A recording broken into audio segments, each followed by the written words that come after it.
Defecation. Distension of rectum with feces initiates reflex contraction of its musculature and the desire to defecate. Defecation involves both voluntary and reflex activity. The urge to defecate first occurs when rectal pressure increases to about 18 mm of Hg. When this pressure reaches 55 mm of Hg, the external as well as the internal anal sphincter relaxes and there is a reflex expulsion of the contents of rectum. Continual dribbling of the fecal matter through the anus is prevented by tonic contraction of internal anal sphincter and external anal sphincter, that is involuntary and voluntary respectively. The internal anal sphincter. This sphincter relaxes reflexly in response to stretch receptors when the rectum is distended. Sympathetic supply is excitatory and parasympathetic supply is inhibitory. Sympathetic, it is from the presacral nerve fibers from T12, L1 and L2, and parasympathetic is through the pelvic splanchnic nerve. External anal sphincter is the nerve supply of this occurs through the pudendal nerve. It is maintained in a state of tonic contraction.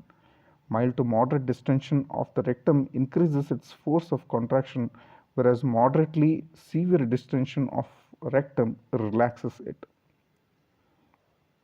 Defecation reflex, that is intrinsic reflex. It is mediated by intrinsic nerve plexuses. Distension of rectum initiates the afferent signals that spreads through the myenteric plexus and initiates the mass peristaltic waves in the descending colon, sigmoid colon and rectum that propel fecal matter towards the anus.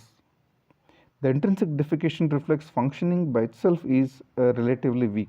To be effective, this reflex is fortified by parasympathetic defecation reflex.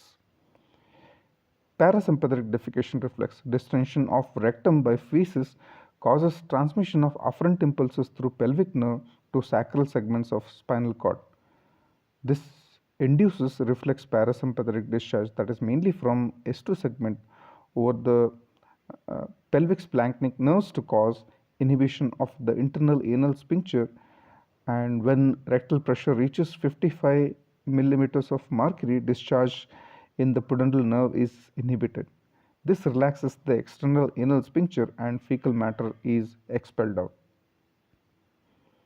So this is the diagram showing the defecation reflex, and the diagram shows the internal anal sphincter which are inside and the external anal sphincter which are outside. The food in the sigmoid colon or the rectum is going to increase the parasympathetic activity, so that causes the peristalsis of sigmoid colon and the reflex inhibition of the internal as well as the external anal sphincters. That is going to lead to defecation reflex. Note that gastrocolic and duodenocolic reflexes also aid in defecation. Voluntary defecation before the pressure that relaxes the external sphincter is reached. The voluntary defecation can be initiated by straining.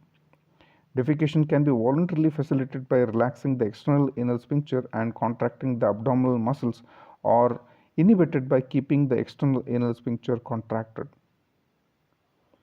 Hirschsprung's disease. Hirschsprung's disease is a ganglionic megacolon, refers to the congenital absence of ganglion cells in both myenteric and submucosal plexuses. The site of involvement is distal colon. This leads to blockage of both peristalsis and mass contraction at the ganglionic segment. Therefore, the feces pass the ganglionic region with difficulty and accumulate in large intestine. The disease can be treated by cutting the ganglionic portion of the colon and anastomosing